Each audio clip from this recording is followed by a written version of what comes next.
appelle à la responsabilité de tous et de chacun. Mais Yves, est-ce que ce n'était pas l'occasion donnée avec cette insécurité de plus, de trop, de réorganiser véritablement le secteur de bars, snack-bars, auberges et tout ce que cela comporte pour éviter, c'est vrai on ne peut pas éradiquer complètement, mais réduire, parce que aussitôt la mesure a été levée, vous avez des personnes qui crient de joie et ça va boire, comme on dit, jusqu'au petit matin, et après vous allez entendre que tel a été drogué, tel a été assassiné, et la scène va se reproduire.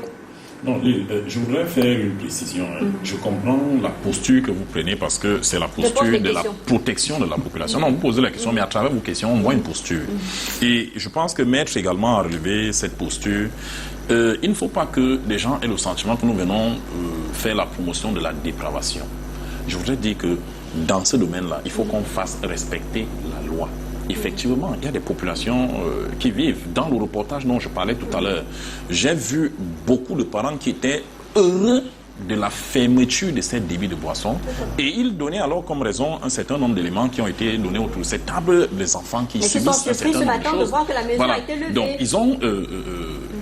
effectivement, ils ont été supprimés. Mais il faut que, au-delà de tout, nous comprenions une chose. Nous sommes dans un environnement qui fonctionne tel qu'il est. Nous sommes dans un environnement où, malheureusement, c'est l'activité... Non, on n'a pas normalisé les cas. C'est l'activité économique qui génère des revenus et qui fait que le pays avance. Au prix du sang humain. Donc, qu'est-ce qu'on fait? Pas au prix du sang humain. Je vous assure que l'île, quelles que soient les mesures prises, quel que soit ce que l'État fait, ce genre de situation-là, comme il l'a dit tout à l'heure, très malheureusement, il y en aura toujours. Mais qu'est-ce qu'on doit faire? Il faut simplement qu'on essaie d'anticiper. Et là, je vais également interpeller Monsieur le Président du syndicat pour qu'on ne nous dise pas ici, les barman n'ont pas le droit de demander la carte, Monsieur le Président. Je pense que ce n'est pas, c'est pas bien de le dire. Un barman qui est là et qui voit un enfant de 14 ans, au moins de visu, vous voyez un enfant qui arrive, ne lui vendez pas d'alcool. Peut-être imposer ça à vos membres. Dites, et je vous assure qu'il m'est souvent arrivé de me lever d'un débit de boisson, de laisser ma boisson là et de rentrer chez moi parce que je suis assis, je consomme et je vois un gamin qui ressemble peut-être à mon élève de 6e, 5e, 4e venir s'asseoir au nom de la liberté à côté de moi, se mettre à boire la même bière.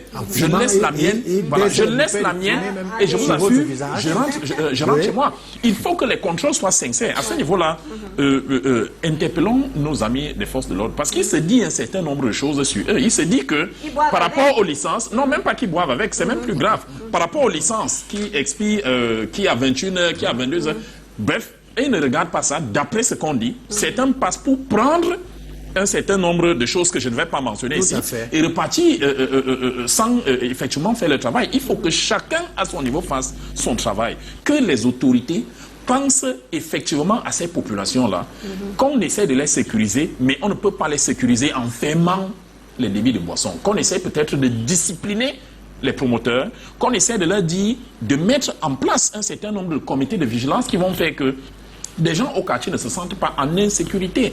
Et puis, avec le temps, il faut vraiment qu'on essaye de répondre à, de donner un sens à ce que nous avons mis nous-mêmes dans notre loi, à savoir que s'il y a ici une école, là un hôpital, là c'est le cas, vous avez l'hôpital en face, voilà qu'on essaye vraiment on essaye de réguler les choses de sorte que les nuisances sonores, les nuisances acoustiques, tout ce qu'il y a, même visuel, je vous assure, dans cette zone, je la connais parce que j'ai été à l'école normale supérieure, mais les non allaient manger les beignets là-bas chaque soir.